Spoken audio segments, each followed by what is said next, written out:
بسم اللہ الرحمن الرحیم الحمد للہ وکفی وسلام علی عبادہ الذین اصطفی اما بعد۔ حاضرین و ناظرین، یہ درس قرآن نمبر 613 ہے اور آج سورۃ الانعام کی 2 آیتوں کی تلاوت اور تشریح کی جائے گی۔ آیت نمبر 139 اور 140۔ اعوذ باللہ من الشیطان الرجیم، بسم اللہ الرحمن الرحیم۔ وقالوا ما في بطون هذه الأنعام خالصة لذكورنا ومحرم على أزواجنا وإن يكن ميتة فهم فيه شركاء سيجزيهم وصفهم إنه حكيم عليم۔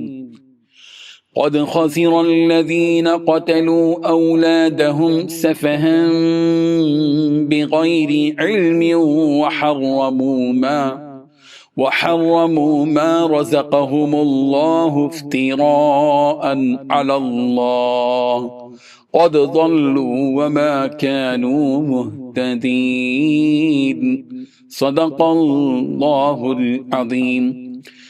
لفظی ترجمہ یوں ہے، اور انہوں نے کہا ما فی بطون هذه الانعام، جو بچہ ہے پیٹوں میں ان چوپایوں کے، خالصۃ لذکورنا، وہ خاص ہے ہمارے مردوں کے لیے، وہ محرم علی ازواجنا، اور حرام ہے ہماری بیویوں پر، وَإِن يَكُن مَيْتَةً، اور اگر وہ ہو مردہ، فَهُمْ فِيهِ شُرَكَاء، تو وہ سب مرد و عورت اس میں شریک ہیں، سَيَجْزِيهِمْ وَصْفَهُمْ، عن قریب وہ انہیں سزا دے گا ان کے اس بیان کی، إِنَّهُ حَكِيمٌ عَلِيمٌ، یقیناً وہ بڑی حکمت والا، خوب جاننے والا ہے۔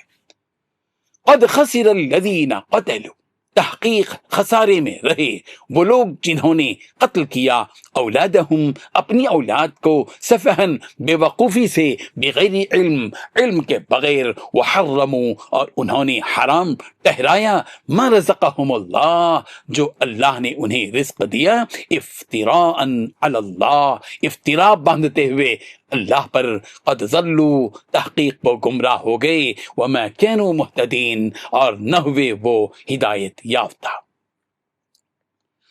ترجمہ یہ ہے، اور یہ بھی کہتے ہیں کہ جو بچہ ان چوپایوں کے پیٹ میں ہے وہ خاص ہمارے مردوں کے لیے ہیں، اور ہماری عورتوں کو اس کا کھانا حرام ہے، اور اگر وہ بچہ ملا ہوا ہو تو سب اس میں شریک ہیں، یعنی اسے مرد اور عورتیں سب کھائیں۔ عن قریب اللہ تعالیٰ ان کو ان کے ڈھکوسلوں کی سزا دے گا، بے شک وہ حکمت والا خبردار ہے۔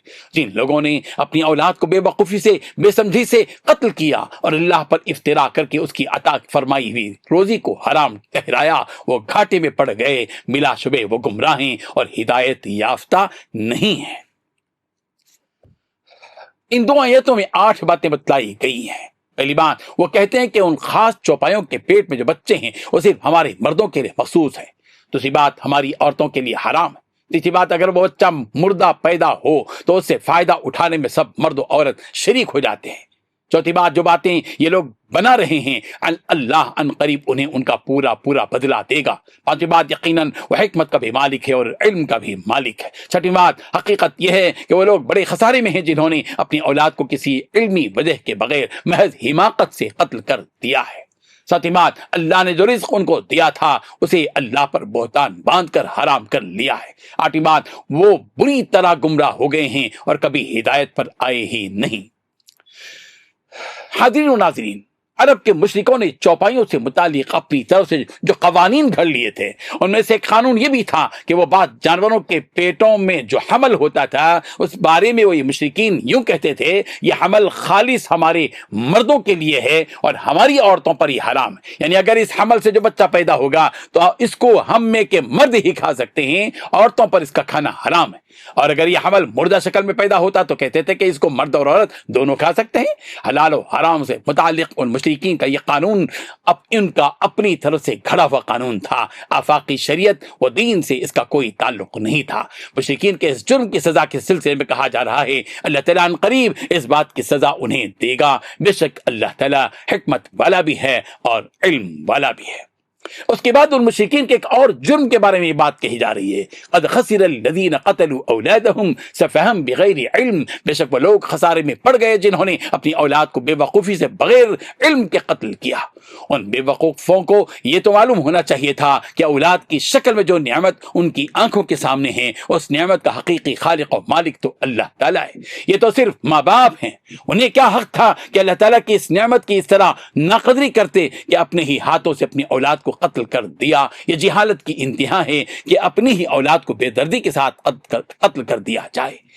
ان مشرکین کا اپنی ہی بیٹیوں کو زندہ درگور کر دینا خود ان کے لیے بڑے خسارے کی بات ہے۔ یہی بیٹیاں ان کی جوانی میں ان کے لیے راحت بن جائیں اور ان کے بڑھاپے میں ان کے لیے سہارا بن جائیں، مگر ان جاہلوں نے اس حقیقت پر غور نہیں کیا۔ اس طرح دنیا میں تو خسارہ و نقصان ہی میں رہے، اور آخرت کا نقصان تو اس سے بھاری ہے کہ اپنی ہی اولاد کو ناحق قتل کرنے کی سزا اللہ تعالیٰ کے ہاں تیار ہے۔ ان مشرکین نے محض اس لیے اپنی اولاد کو قتل کیا کہ ان کو فرق و فاقے کا ڈر تھا۔ ان جاہلوں کو نفع اور نقصان اور اچھائی اور برائی کا احساس تک نہیں تھا۔ سورہ انعام کی آیت نمبر 151 میں کہا گیا وَلَا تَقْتُلُوا أَوْلَادَكُم مِّنْ إِمْلَاقٍ، اور اپنی اولاد کو افلاس کے ڈر سے قتل مت کرو۔ سورہ بنی اسرائیل کی آیت نمبر 31 میں کہا گیا وَلَا تَقْتُلُوا أَوْلَادَكُم خَشْيَةَ إِمْلَاقٍ، اور مفلسی کے خوف سے اپنی اولاد کو قتل مت کرو۔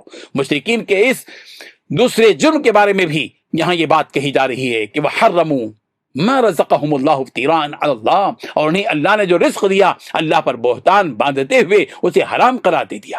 یعنی جن چیزوں کو اللہ تعالیٰ نے حرام قرار نہیں دیا اللہ تعالیٰ کی طرف منسوب کرتے ہوئے یہ جھوٹی بات گھڑی کہ اللہ نے ان چیزوں کو حرام قرار دے دیا ہے۔ اس طرح ان جاہل مشرکوں نے جھوٹی بات اللہ تعالیٰ کی طرف منسوب کر دی۔ قد ضلوا وما كانوا مهتدين، یہ جاہل مشرکین ہدایت پر چلنے والے لوگ نہیں ہیں بلکہ گمراہی میں پڑے ہوئے لوگ ہیں۔ پروردگار ہم سب کو اس قسم کی گمراہی سے بچائے، ہدایت پر رکھے، شرک سے بچائے، توحید پر قائم رکھے، ایمان کے ساتھ ہم سب اس دنیا سے رخصت ہوں۔ آمین۔ وآخر دعوانا ان الحمد للہ رب العالمین۔ ڈیلی درس قرآن کو سبسکرائب کیجئے، اپنے تاثرات اور مشورے ارسال کیجئے، اور متعلقین کے گروپ بنا کر انہیں روزانہ درس قرآن بھیجیں اور اجر ثواب پائیں۔